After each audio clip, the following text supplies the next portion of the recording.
रामपुर पहुंचे सपा के राष्ट्रीय अध्यक्ष अखिलेश यादव, 0 पॉइंट से आजम खान को साथ लेकर मुरादाबाद के लिए हुए रवाना।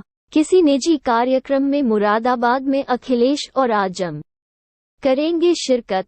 रामपुर मुरादाबाद हाईवे के 0 पॉइंट पर अखिलेश की गाड़ी में बैठे आजम खान रामपुर से मुरादाबाद के लिए दोनों हुए रवाना। आपको यह एक्सक्लूसिव तस्वीरें दिखा रहा है श्री 18 न्यूज।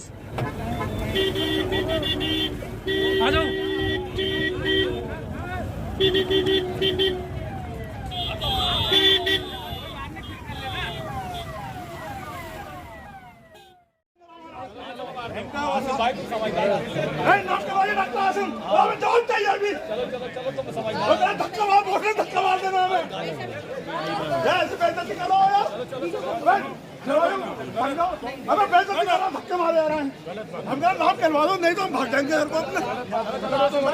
अपने आप को हाईलाइट कौन कर रहा है? आधे घंटे धक्का खा रहे हैं, खड़े यहीं पे पूछो ही तो। हम और लोग जा रहे हैं। अखिलेश यादव ने की प्रेस कॉन्फ्रेंस। आज समाजवादी पार्टी के राष्ट्रीय अध्यक्ष अखिलेश यादव पूर्व विधायक यूसुफ अंसारी के बेटे की शादी में मुरादाबाद पहुंचे थे। अखिलेश यादव ने दूल्हा दुल्हन को आशीर्वाद दिया। तत्पश्चात अखिलेश यादव हाजी नासिर कुरैशी के मकान पर पहुंचे। उसके बाद राष्ट्रीय अध्यक्ष अखिलेश यादव ने प्रेस कॉन्फ्रेंस से पहले आसिफ नाम के सपा कार्यकर्ता भी अखिलेश यादव से मिलने पहुंचा। आसिफ ने सुरक्षा कर्मियों पर बदसलूकी करने का आरोप लगाया। अंदर जाने से रोकने पर हुआ हंगामा।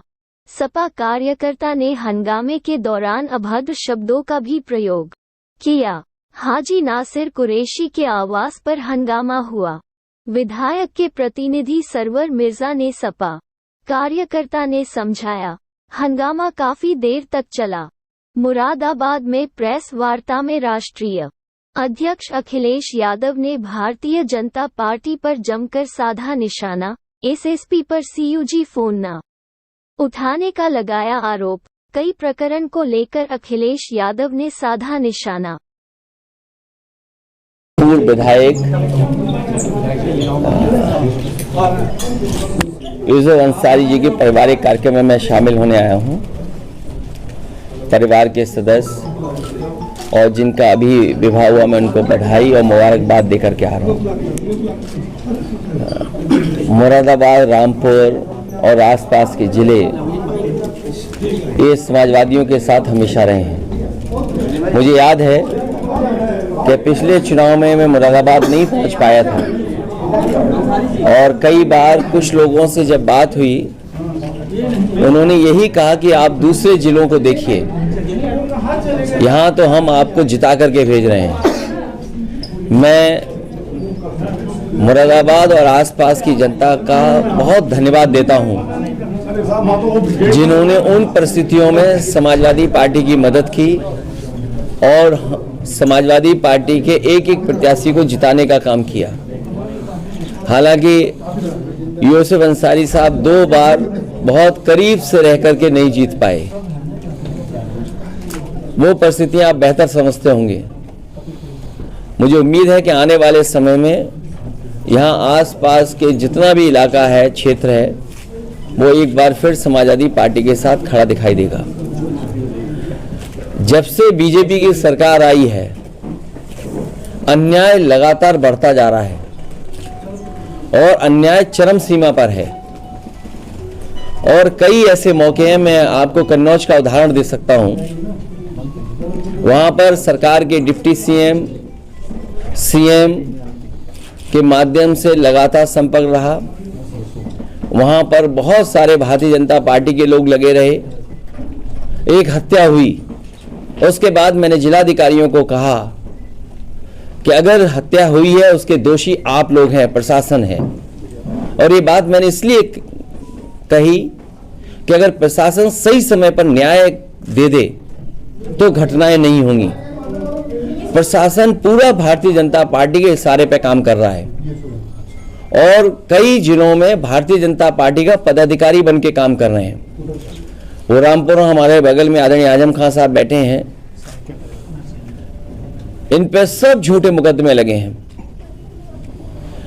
इतनी परेशानी, तकलीफ और इस तरह का अन्याय किसी भी राजनीतिक परिवार के साथ नहीं हुआ होगा जितना इनके साथ हुआ है। आज जब मैं आपसे मिल रहा हूं, बात कर रहा हूं, सुबह सुबह मेरे घर पर एक परिवार आया और रोता हुआ आया कि रात में उनके परिवार, एक समाजवादी पार्टी के पूर्व में रहे प्रत्याशी, उसको उठा लिया है पुलिस ने। मैं लखनऊ से चल करके बरेली, बरेली से चल करके रामपुर और रामपुर से मुरादाबाद तक मैं फोन मिलाता रहा हूं, लेकिन अभी तक पुलिस कप्तान का फोन नहीं उठा। सोचिए, अगर पुलिस के अधिकारी भारतीय जनता पार्टी के पदाधिकारी बन जाएंगे, उनसे क्या न्याय की उम्मीद करेंगे आप? और ये एक घटना नहीं है। झांसी में दीपक यादव, जो घटना में नहीं था, कहीं मौजूद नहीं था, सीडीआर में कहीं नहीं। आजकल तो इतना कुछ है, साइंटिफिकली आप टेक्नोलॉजी से प्रूव कर सकते हैं कौन कहां किस समय था। वो मौके पे नहीं है, उसको जेल भेज दिया।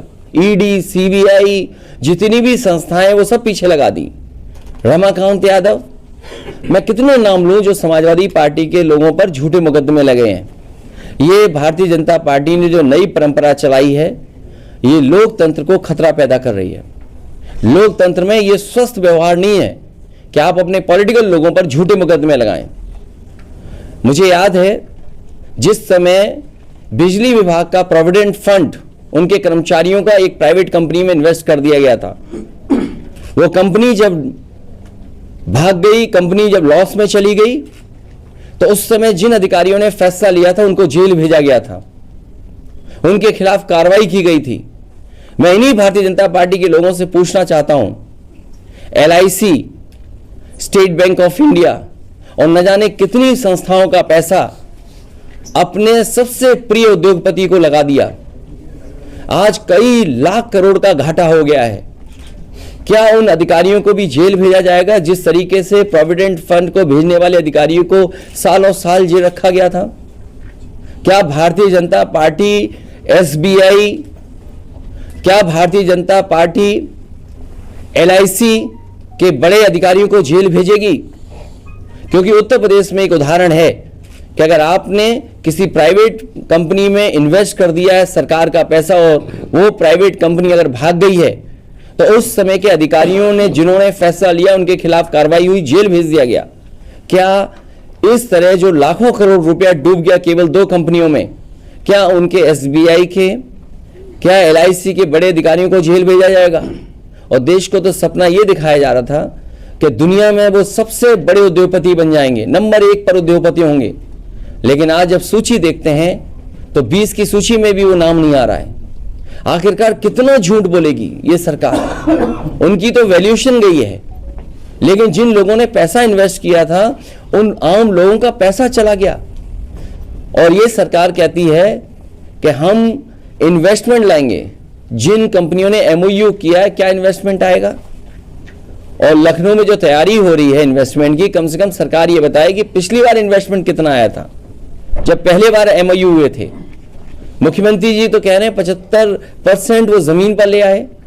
मुरादाबाद में बताओ कोई बड़ा कारखाना लगा हो सरकार की तरफ से, अमरोहा में कोई बड़ा कारखाना लगा हो सरकार की तरफ से, रामपुर में बड़ा कोई कारखाना लगा हो सरकार की तरफ से, या सरकार के प्रयासों से बरेली में कोई कारखाना ना लगा हो। जब इन जिलों में और हम आसपास के जिलों में उत्तर प्रदेश में देखते हैं कि कहीं भी कोई बड़ा इन्वेस्टमेंट नहीं आया है, तो हम कैसे मान लें कि जो MOU हो रहे हैं वो सच MOU हो रहे हैं? और सच्चाई तो ये है कि भारतीय जनता पार्टी के लोग कागज लेकर के घूमते हैं और कहीं कोई अगर टाई पहने और सूट पहने दिख जाए उससे MOU कर लेते हैं। 5 लाख करोड़ का तो जमीन पे पहुंचा नहीं, अब तैयारी है न जाने कितने लाख करोड़ की, तो क्या जमीन पर पहुंचेगा? ये भारतीय जनता पार्टी जनता को धोखा दे रही है। जिस तरीके से नंबर 1 पे उद्योगपति पहुंचाने का सपना दिखाया था, वो पता नहीं उद्योगपति कहां पहुंचेंगे। और अभी तो शेयर गिर रहे हैं, पूरी सरकार लगी है बचाने में, पूरा तंत्र लगा हुआ है बचाने में, पूरी फाइनेंशियल इंस्टीट्यूशंस लगी है बचाने में। तो सोचिए, जब एक उद्योगपति के साथ इतनी इंस्टीट्यूशंस हों वो नहीं बच पा रहा है, तो और आम व्यापारी उद्योगपतियों का क्या होगा। जब देश का इतना बड़ा उद्योगपति डूब रहा है तो उस इन्वेस्टमेंट के बहाने उत्तर प्रदेश में कौन इन्वेस्टमेंट करने आएगा। सर, जो बड़े उद्योगपति हैं, क्या आप चाहते हैं कि जो ये सब हुआ है, शेयर गिरे हैं और जो आरोप लग रहे हैं, क्या आप चाहते हैं कि उनके खिलाफ जांच हो इस तरह के फंड के? देखिए, उत्तर प्रदेश सरकार ने एक उदाहरण दिया था और बीजेपी की सरकार का एक उदाहरण है कि जिस तरीके से सरकार के कर्मचारियों का प्रोविडेंट फंड DHFL कंपनी में इन्वेस्ट किया था और ये सोच करके कि ये DHFL से ज़्यादा मुनाफा मिलेगा उन्हें, लेकिन वो कंपनी फेल हो गई और इस पर जांच हुई। उस समय के जिन अधिकारियों ने DHFL में पैसा इन्वेस्ट किया था उन्हें जेल भेज दिया गया था, सालों साल जेल रहे। क्या उसी तरह का मामला भारत सरकार में नहीं दिखाई दे रहा है? सरकार दोनों एक है, कानून दो के लिए अलग अलग नहीं हो सकता है। इसीलिए हमारी मांग है कि अगर उत्तर प्रदेश में जेल भेजा जा सकता है अधिकारियों को जिन्होंने फैसला लिया, तो क्या उस जगह पर जो लोग बैठे हैं वो जेल भेजे जाएंगे कि नहीं जाएंगे। यहां तो 1200 करोड़ का मामला था, ये तो 2 कंपनियों का 1 लाख करोड़ का मामला है। तो जो बिजनेसमैन है और जो पॉलिटिकल रिलेशन है या ऑफिसर्स के साथ उनके रिलेशन है, आप चाहते हैं कि उनकी जांच हो? अरे भाई, क्या बोल रहा हूँ, क्या समझ पा रहे हो आप? अपना भी परिचय दे दो हमें। मैं ABP न्यूज से हूँ, मैं जानना चाह रहा हूँ जिस बड़े बिजनेसमैन का आप जिक्र कर रहे हैं। अरे भाई, मैंने क्या कहा आपसे? उत्तर प्रदेश ने उदाहरण दिया, DHFL कंपनी में 1200 करोड़ प्रोविडेंट फंड का इन्वेस्ट हुआ बिजली विभाग का कर्मचारियों का, क्योंकि DHFL डूब गई। उन्होंने एक अधिकारी को जेल भेज दिया, कई लोगों पे कार्रवाई हुई, ED हुई, CBI हुई। तो मैं ये जानना चाहता हूं, जब उदाहरण उत्तर प्रदेश ने दिया है तो SBI के बड़े अधिकारी, LIC के बड़े अधिकारी जेल जाएंगे कि नहीं जाएंगे? और फिर भारतीय जनता पार्टी तो ये सपना दिखा रही थी कि ये उद्योगपति दुनिया में नंबर 1 होंगे। ये जो सपना दिखाया उनका तो वैल्यूएशन गया है, लेकिन न जाने कितने आम लोगों का पैसा डूब गया। और तब जब सभी फाइनेंशियल इंस्टीट्यूशंस उसको बचाने में लगी है, सरकार बचाने में लगी है, तब वो उद्योगपति नहीं बच पा रहे। और प्रधानमंत्री जी से, भारतीय जनता पार्टी से कितनी मित्रता है ये अलग बात है कि वो उद्योगपति हैं, लेकिन कितनी करीबी मित्रता है आपसे बेहतर कौन समझेगा। और नहीं मानते, कोई NDTV का पत्रकार होगा, वो बेहतर समझता होगा। यहाँ पर NDTV तो उन्होंने खरीद लिया। अरे ये बात तुम क्यों नहीं कहते हो यार? जोर से कहो ना, बात जाए यहाँ से अंदर तक। जी, कल MLC चुनाव का रिजल्ट आया, उससे कितना? अरे बीजेपी बेईमान पार्टी है, अब बेईमान पार्टी से क्या उम्मीद करोगे? अब अधिकारी चुनाव लड़ेंगे। आपने रामपुर का लोकसभा का चुनाव नहीं देखा? रामपुर में वोट निकलने नहीं दिया पुलिस लगा करके। ये लोकतंत्र में कभी चुनाव ऐसे होते हैं? इलेक्शन कमीशन की तो जिम्मेदारी ये है कि ज्यादा से ज्यादा लोग घर से निकलें और वोट डालें। आखिरकार ये कौन सी ताकत थी, कौन लोग पीछे थे जिन्होंने यहां पर वोट नहीं डालने दिया? मैनपुरी में भी कोशिश की, लेकिन मैनपुरी की जनता ने तय कर लिया था कि उन्हें जान भी देनी पड़ेगी तो वो वोट डालने जाएंगे।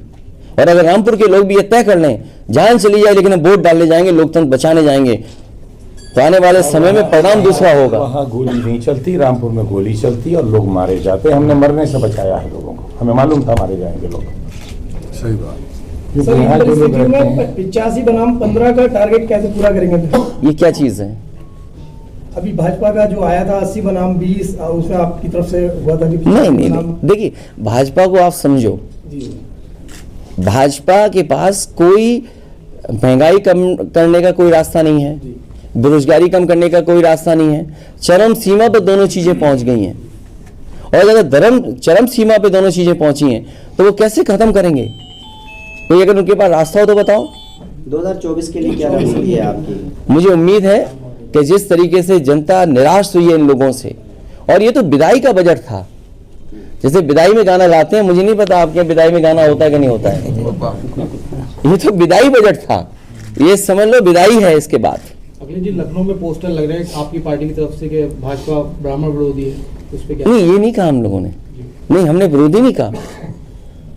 हमारी पार्टी का जो भारतीय जनता पार्टी ने सवाल उठाया है या जो बहस छिड़ी है, वो हम पूछना चाहते हैं उनसे सदन में, और सदन में मुख्यमंत्री जी से बेहतर कोई नहीं कह सकता है, क्योंकि मुख्यमंत्री जी न केवल मुख्यमंत्री हैं बल्कि वो साधु संत योगी भी हैं और एक पीठ से आते हैं। हमें उम्मीद है कि वो कम से कम वो बताएंगे, जिससे कि हमें जानकारी हो जाएगी आखिरकार हम लोग क्या हैं।